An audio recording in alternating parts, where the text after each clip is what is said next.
Thank you, Eddie. And may I say how proud and very happy I am to be here in London for this most important cultural property dispute on the Parthenon Marbles. I want to, before I start, thank the three organising committees, starting with Michael Rappers from USA, because it was his original idea that we have it here in London. And thank you, Michael, and Eleni, your secretary. Of course, the British Committee through you, Eddie, with your support, and the very hard-working Madeline.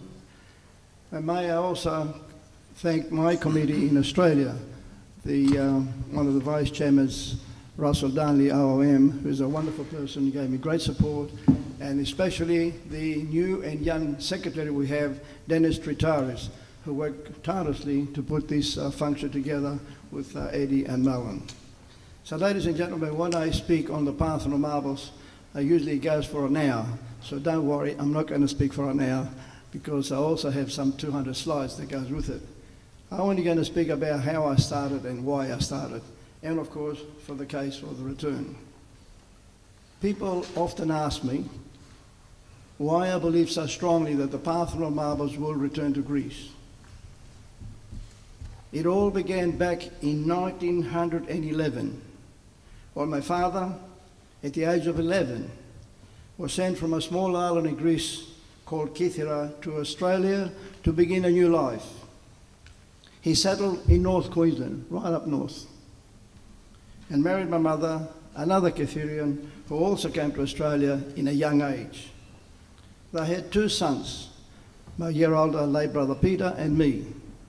Unfortunately, my mother died when I was 3 years old, and my father decided to go back to Greece for a short holiday. While we were there, Greece was drawn in the Second World War. Fortunately, we were able to get out of Athens and go to the island of Kythera, my parents' birthplace.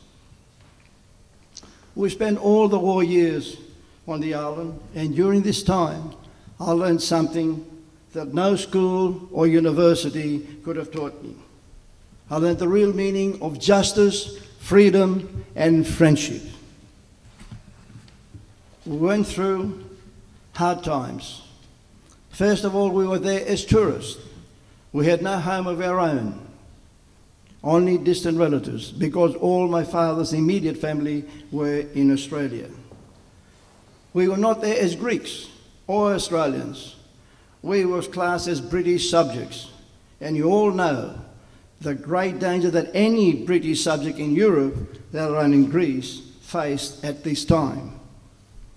I remember I was very hungry and very cold in the winter, for we had very little clothing and no shoes at all.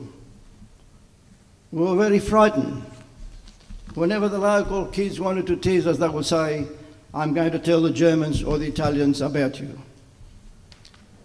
In September 1944, things started to change. The first landing in Greece of the Allies was in island Kythera. I remember well standing on the beach of Kapsali and watching the British and Greek warships and landing barges, including the famous Greek battleship Averof, coming into the harbour. The barges landed on the beach, and out came British and Greek soldiers hugging each other.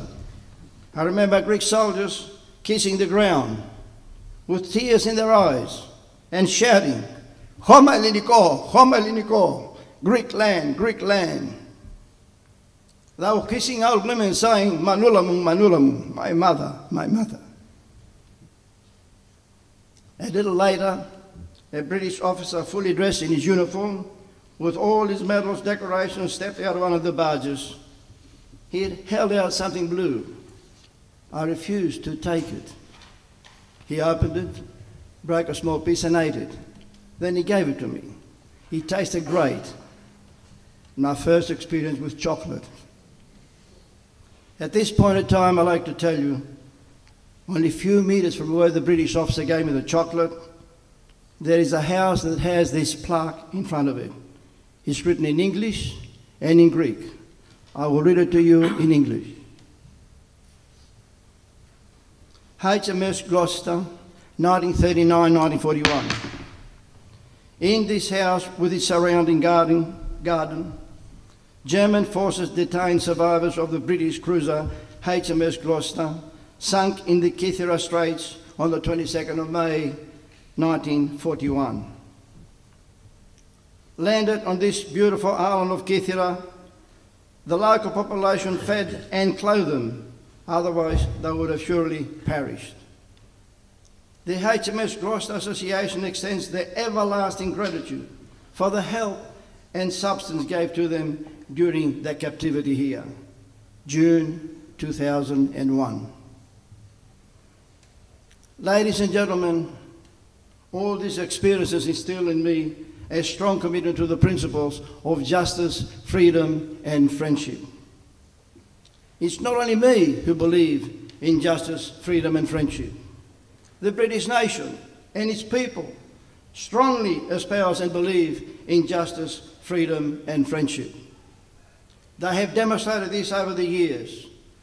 Wherever these values are threatened anywhere around the world, Britain will be among the very first to go and restore justice, freedom, and friendship.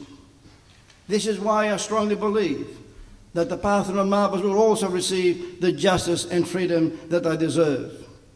And they will receive the friendship of visitors from all around the world when they go to see them in the Acropolis Museum in Athens, where they rightfully belong.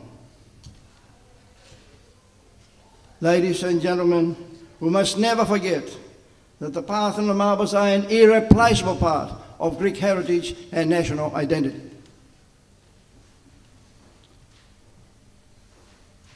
They are an integral part of that magnificent building that still stands after earthquakes, wars, and raping by men. The Parthenon, a Doric temple, is still today the architectural wonder of the world. No other temple, edifice, or structure designed by man has ever equaled the beauty, symmetry, and symbolism of the Parthenon. It is the supreme achievement of beauty in all recorded history and reflects the indestructibility of Hellenism, the indestructibility. The Parthenon is a superb creation of the Greek mind that will stand forever. It is a symbol of a spiritual heritage expressing all that is noble, pure, and perfect in mankind. I'm sure you agree with me these strong and universal values. And given all the personal history I've shared with you, you can imagine how I felt when I became fully aware of the whole Parthenon tragedy. On my first trip to Europe in 1976 with my wife Martina, we visited many of the great museums of Europe. I felt a mounting anger as I saw in each of these establishments the exquisite treasures of ancient Greece. Whilst in Paris, we visited the Louvre. The first thing the guide said was, "First, I'm going to take you to the most famous part of the museum, the Greek section." At that particular moment, my Greek blood in me boiled, and I said to myself, Greek antiquities here too? At that stage, I didn't know much about Greek culture or Greek history. There wasn't much opportunity growing up in a very small Australian country town or on a Greek island during wartime. As we moved through the museum, we came to the statue of goddess Aphrodite. There is a myth that the goddess of love was born on the island of Kythera. I learned something of this from during the war years in Kythera. I asked the guide, "Are you sure all these wonderful antiquities came from Greece?" She replied, "Yes, sir, it's all Greek from Greece."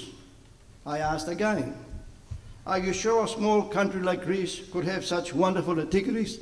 Tell us the truth. Where is it all from?" She again said, "It's all Greek from Greece, sir." I then replied in a loud and angry voice, "So what are they doing here, you thieves? Send them back to Greece where they belong." She threw her arms up in the air and said, "It has nothing to do with me, sir," and kept on walking. A tall American tourist standing next to me put his arms around my shoulder and said, "You're right, man. They have no business to be here. They should be all back in Greece." From that very moment, I said to myself, when I get back to Australia, I'm going to start a movement for the return of all Greek antiquities to Greece. It was June 1976. From Paris, we went to London, and my wife said, "No more museums for you.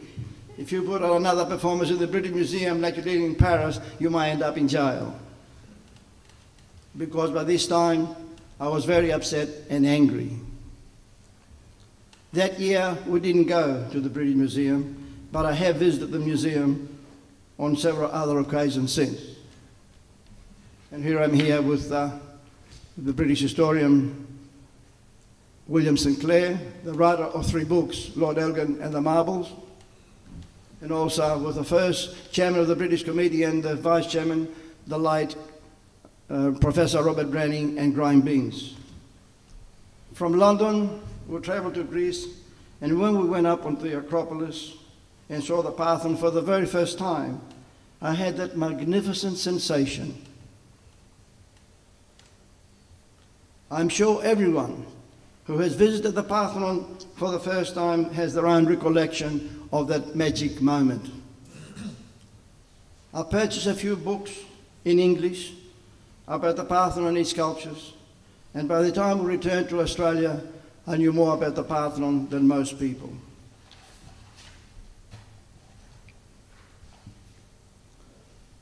After our return in September 1976, I started giving a few talks on Greek sculptures, especially on the Parthenon.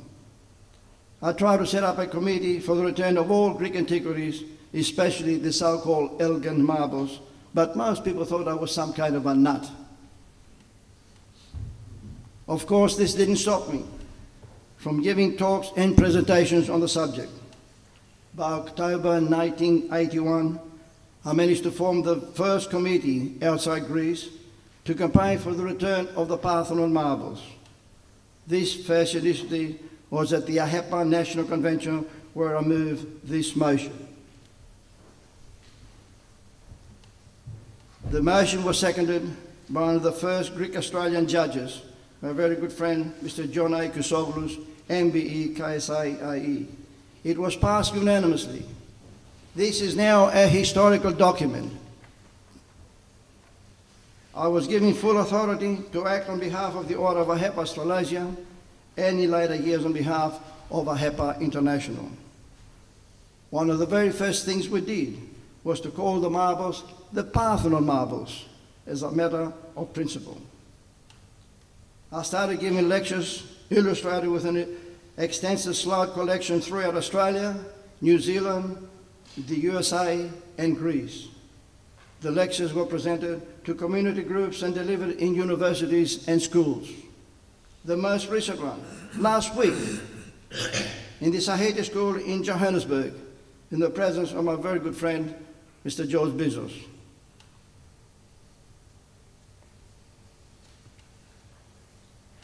In March 2000, I established the New Zealand Committee, and I appointed Mr. Gerald O'Brien as president of that committee. Mr. O'Brien is a former minister of the New Zealand government. I'm very proud to say the New Zealand Committee and I were successful in lobbying the New Zealand politicians. So, on the 24th of May 2007, the New Zealand Parliament unanimously passed this motion. In 2003, I was invited to represent my committee at the 7th International Law Seminar entitled Resolution of Cultural Property Disputes, held at the Peace Palace in the Permanent Court of Arbitration, The Hague, Netherlands. During his welcoming address, the General Secretary, Mr. Van der Heut, stated that the Parthenon marbles are on the lips of people around the world. During question time, I made the point of quoting Dean David Rudenstein in stressing that Lord Elgin's takings of the world's greatest single collection is the world's most celebrated cultural property dispute.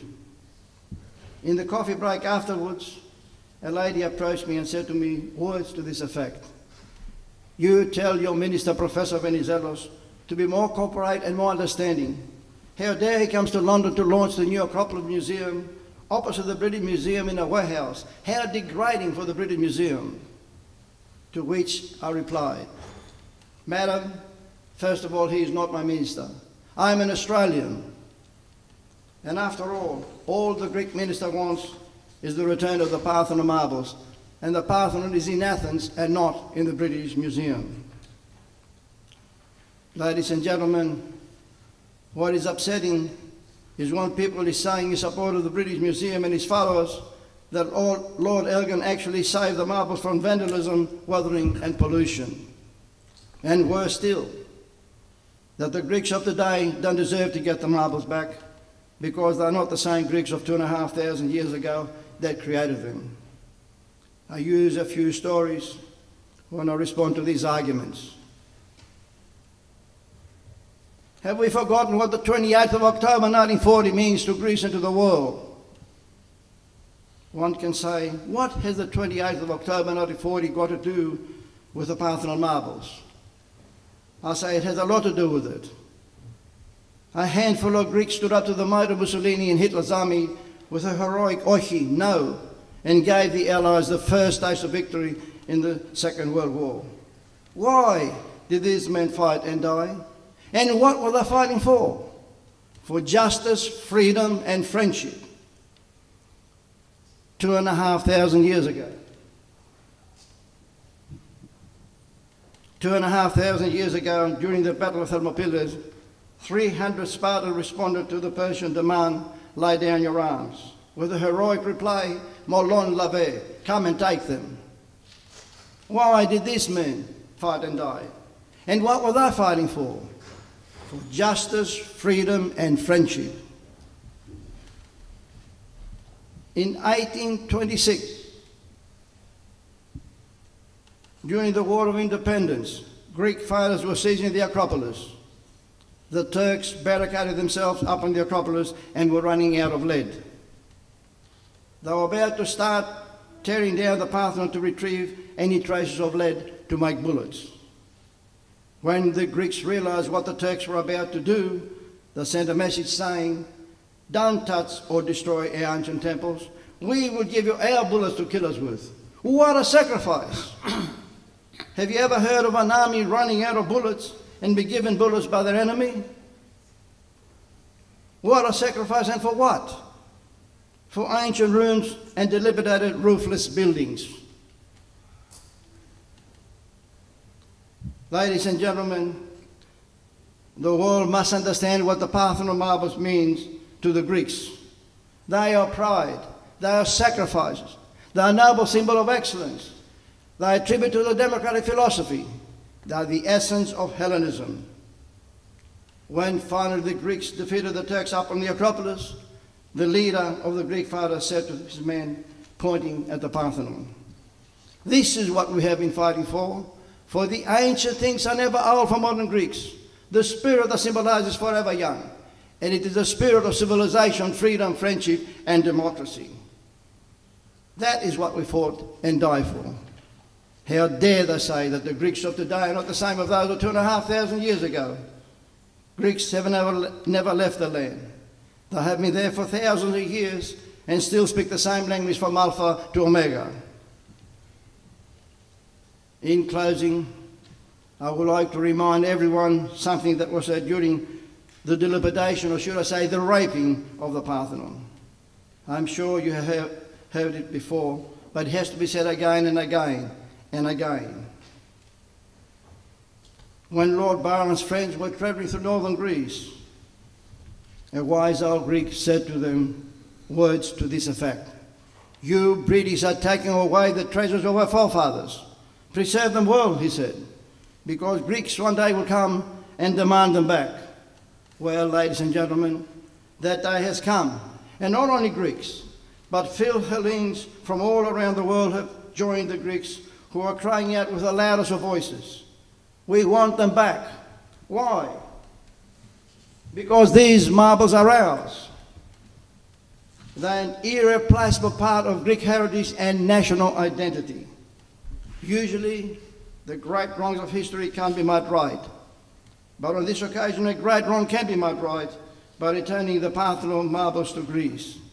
And I asked a question: why wouldn't they return the marbles to Greece? There is no excuse.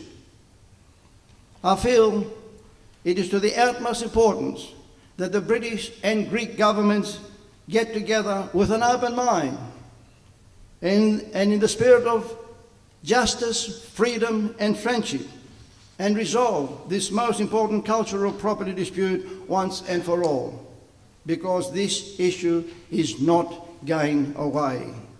The marbles need to be returned to Greece. Thank you.